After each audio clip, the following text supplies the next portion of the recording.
Las leyes de la robótica gobernarán tu existencia. Inadaptados del mundo entero cantan su himno por primera vez. En 1984 de George Orwell, el ser humano vive acosado por una vigilancia constante y un régimen totalitario que le corta todas las libertades. Es como si el ser humano fuera un prisionero de su propia vida. Pero ¿qué pasa si en realidad todos somos un poco prisioneros y la diferencia es que nosotros no podemos ver los barrotes? Buenos días nerds, yo soy Mariano Rosales, @chagneruda. Y este es otro capítulo de Los nerds heredarán la biblioteca. Hoy día voy a hablarles de Un mundo feliz, de Aldous Huxley.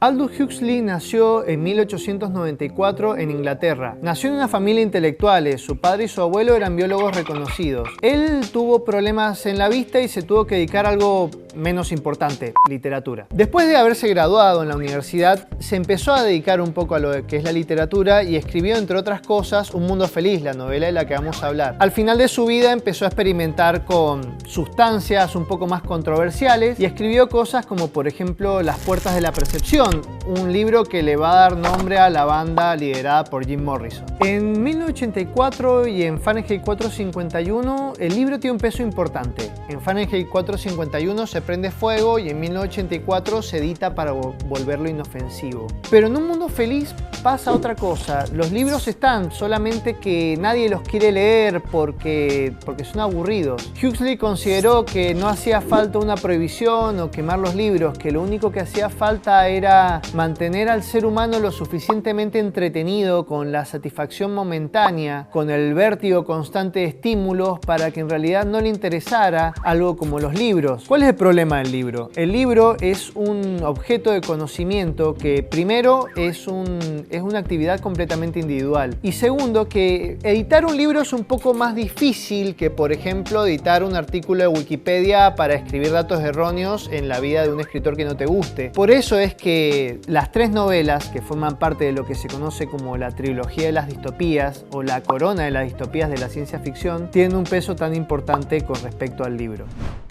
La novela empieza exponiéndonos la organización del mundo mientras esta misma se expone a un grupo de estudiantes. Y nos dicen que la sociedad está dividida en castas, que son como una especie de parodia horrenda de lo que serían las clases sociales. Cada una de las castas tiene un trabajo determinado y se determina a qué casta va a pertenecer cada óvulo antes de que éste nazca. Una vez que determinan que cada embrión va a pertenecer a cada casta, se empiezan a hacer cosas como, por ejemplo, cortar el oxígeno o suministrar sustancias nocivas como alcohol en las castas más bajas, y de esta forma logran una menor inteligencia y una preponderancia o una facilidad para los trabajos manuales, por ejemplo. Esto es lo que ocurre con las castas más bajas. Las castas más altas, por el contrario, tendrán todas los requerimientos necesarios para poder desarrollarse sanamente. Cada una de las clases sociales es educada para amar el trabajo y el destino que les fue determinado antes de nacer, y también a no querer mezclarse con las otras castas o clases sociales. En este apartado es en el que Huxley pone todo su conocimiento científico para poder justificar de alguna manera la forma que va a tener su futuro. En este mundo no hacen falta las cámaras para mantener al ser humano obnubilado. Hay otras cosas como, por ejemplo, el sexo. En este mundo el sexo es tan libre que se lo considera prácticamente una interacción social más, sin más peso que, por ejemplo, ir a tomar con un amigo a un bar. El problema es que al mismo tiempo todo tipo de relaciones más sentimentales o más cercanas que el mero encuentro para poder tener relaciones sexuales es visto como algo ajeno, como algo malo, como algo reprochable. No existe algo como la familia en el mundo que imaginó Huxley. Es más, esta se ve como una perversión barbárica. Pero ni siquiera el sexo desenfrenado puede mantener a la mujer y al hombre apartados de la realidad. También es necesario una pastilla. En este caso estamos hablando del soma. El soma es lo que Huxley imaginó como una droga ideal. Una pastilla de soma basta para alejar todos los sentimientos y pensamientos negativos, y más de una pastilla de soma puede sumirte en unas vacaciones químicas. A través de esto, cualquier disconformidad que puede llegar a tener el sujeto es solucionada con simplemente meter una mano en el bolsillo y llevarse una pastilla a la boca.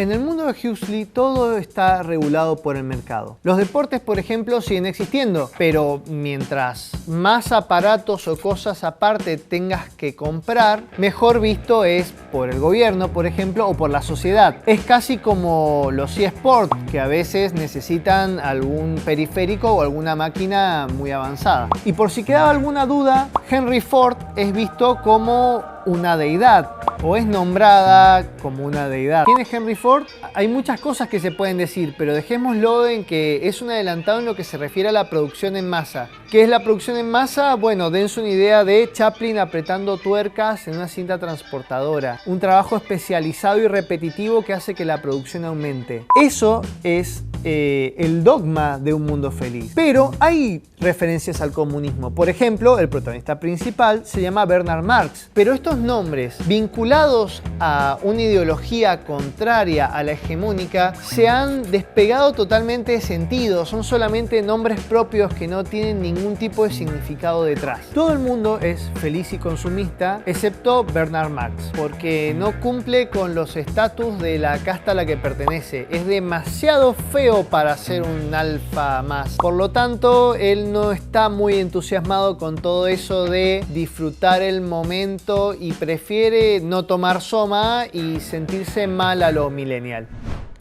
No todo el mundo está en la misma situación. También existen una suerte de reservas naturales para pueblos tercermundistas, es decir, tienen lugares aislados del resto de la sociedad donde la gente vive en la pobreza más extrema, con una tecnología equivalente a la edad de piedra, y todo esto para recordarle al resto de la sociedad cómo era de terrible la vida antes de que la tecnología hiciera todo más cómodo o antes de que se expulsaran cosas horribles como por ejemplo la enfermedad, la vejez, los sentimientos y la familia.